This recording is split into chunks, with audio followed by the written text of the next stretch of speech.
வணக்கம். நாம சாப்பிடுற சாப்பாடு தான் நமக்கு தெம்பு தருதுன்னு நாம எல்லோரும் காலங்காலமா நம்பிட்டு வர்றோம்.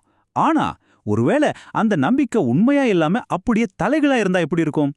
இந்த மூல தகவல் படி உணவுக்கும் சக்திக்கும் இருக்கிற உறவை பத்தி நாம யாருமே கேள்விப்பட்டிராத ரொம்பவே ஆச்சரியமான ஒரு உண்மையை தான் நாம இப்போ பார்க்க போறோம். இந்த கேள்வி நம்ம எல்லாருக்குமே எப்பவாவது மனசுல வந்திருக்கோம் இல்லையா? சின்னதா ஒரு சளி பிடிச்சாலும் சரி, பெரிய நோயா இருந்தாலும் சரி, ஏன் நமக்கு இப்படி அசுகம் வருது? இதுக்கெல்லாம் உண்மையான காரணம் என்னவா இருக்கும்? வாங்க இந்த ஆய்வு முன்வைக்கிற ரொம்பவே வித்தியாசமான பதில என்னன்னு பார்க்கலாம். ஸ்ட்ரெயிட்டா முகத்துல அடிச்ச மாதிரி ஒரு பதில் இல்லையா? நோய்க்கு காரணம் வைரஸோ பாக்டீரியாவோ பரம்பரையோ இல்ல. நாம என்ன சாப்பிடுறோம் எதை சாப்பிடக்கூடாதுன்னு தெரியாததுதான்னு இந்த பார்வை சொல்லுது. இதுதான் நாம இன்னைக்கு பார்க்க போற இந்த முழு விலகத்தோட மைய கருத்து. சரி, வாங்க இத பத்தி இன்னும் ஆழமா பார்க்கலாம். முதல்ல நோய்களோட மூல காரணம் என்னன்னு புரிஞ்சுக்க போறோம். அதுக்கப்புறம் சத்துன்னு நாம சொல்றது உண்மையிலேயே ஒரு மாயதானான்னு பார்ப்போம். அப்புறம் உணவோட உண்மையான வேலை என்ன, உண்மையான சக்தி எது, பசிக்கும் ருசிக்கும் என்ன வித்தியாசம், கடைசியா சரியான உணவு பழக்கம்னா என்னன்னு பார்க்க போறோம். சரி வாங்க முதல் விஷயத்துக்குள்ள போலாம். இந்த பார்வையின்படி பாத்தீங்கன்னா நோய்களுக்கான ஆணிவேர் வேறெங்கேயும் இல்லைங்க, நம்ம கிட்ட தான் இருக்கு. அதாவது என்ன சாப்பிடுறோங்கிறத பத்தி நமக்கு சரியான அறிவு இல்லாதது தான் எல்லா பிரச்சனைக்கும் காரணம். கொஞ்சம் யோசிச்சு பாருங்களேன், இது எவ்வளவு நிஜம்னு. டிவில ஒரு விளம்பரத்தை பார்ப்போம், இல்லனா பக்கத்து வீட்டுக்காரங்க எதையாவது சொல்லுவாங்க. உடனே ஆஹா இதுதான் சூப்பர் ஹெல்தி ஃபுட்னு நம்பி நாமளும் சாப்பிட்டு நம்ம குழந்தைங்களுக்கும் அதையே கொடுப்போம். இந்த மூலத்தகவல் சொல்ற அந்த அறியாமை இதுதான்.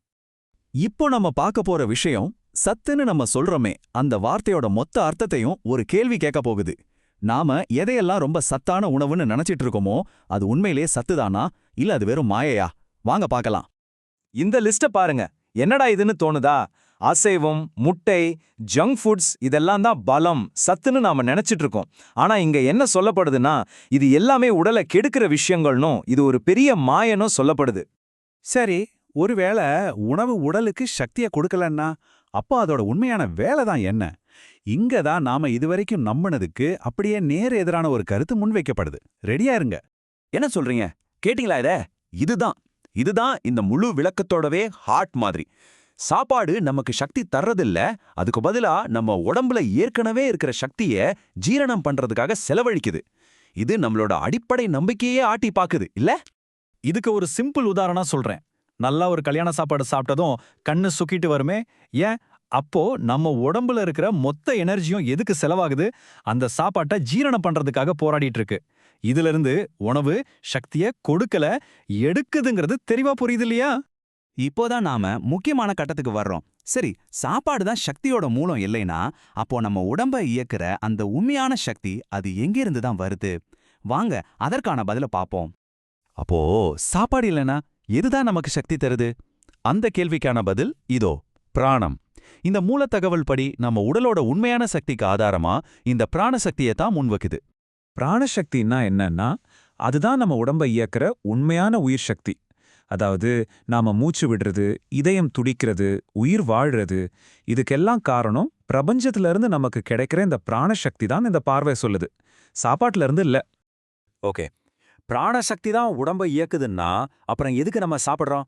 இந்த பகுதியில பசிக்கும் ருசிக்கும் உள்ள வித்தியாசத்தை நம்ம தெளிவா புரிஞ்சுக்க போறோம். நாம உண்மையிலே எதுக்காக சாப்பிடுறோம்? பாருங்க, இது ரொம்ப முக்கியமான ஒரு வித்தியாசம். பசிங்கிறது நம்ம உடம்போட தேவை. எனக்கு எனர்ஜி வேணும், எதையாவது கொடுன்னு வயிறு கேட்கறது. ஆனா ருசிங்கிறது நாக்கோட ஆசை. சே, அந்த பஜ்ஜி சாப்பிட்டா சூப்பரா இருக்குமேன்னு மனசு கேட்கறது. நாம பல நேரம் வயிறு கேட்கறதுக்காக சாப்பிட்றது இல்ல, மனசு கேட்கறதுக்காக தான் சாப்பிட்றோம். எல்லா பிரச்சனையும் இங்க தான் ஆரம்பிக்குது. இப்போ புரியுதா விஷயம்? நாம ருசிக்காக தேவையில்லாம சாப்பிடும்போது நம்ம உடம்பு அதை ஜீரணிக்க முடியாம ரொம்ப கஷ்டப்படுது. அந்த கஷ்டம்தான் மெதுவா நமக்கு வியாதியா வெளியே வருது. சோ நோய்ங்கிறது வேற ஒன்றும் இல்ல, உடல் படுற துன்பம்தான்.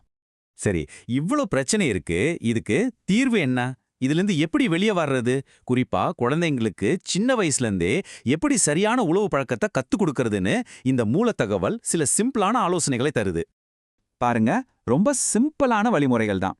குழந்தைங்களுக்கு நார்ச்சத்து அதிகமா இருக்கிற சீக்கிரம் ஜீரணமாகிற காய்கறிகளை அதுவும் வேக வச்சு கொடுங்க. ஜங்க் ஃபுட், ஹோட்டல் சாப்பாடு இதெல்லாம் சுத்தமா கட் பண்ணிடுங்க. இதுதான் உங்க ஹெல்த்துக்கு நாம போடுற ஃபவுண்டேஷன். அப்போ நாம தெரிஞ்சுக்க வேண்டிய முக்கியமான விஷயங்கள் என்னன்னா, நோய்க்கு காரணம் உணவை பத்தின நம்ம அறியாமைதான். சாப்பாடு சக்திய கொடுக்காது, எடுக்கும். உண்மையான சக்தி பிராணன்தான். அதனால ருசிக்காக சாப்பிடாம உண்மையா பசிக்கும் போது மட்டும் லேசான எளிமையான உணவை சாப்பிடுறது தான் ஆரோக்கியத்துக்கான வழி. இந்த ஒரு கேள்வியோட நாம முடிக்கலாம்.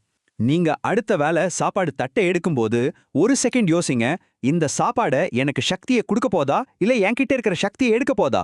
யோசிச்சு முடிவெடுங்க. உங்க ஆரோக்கியம் உங்க கையில தான்.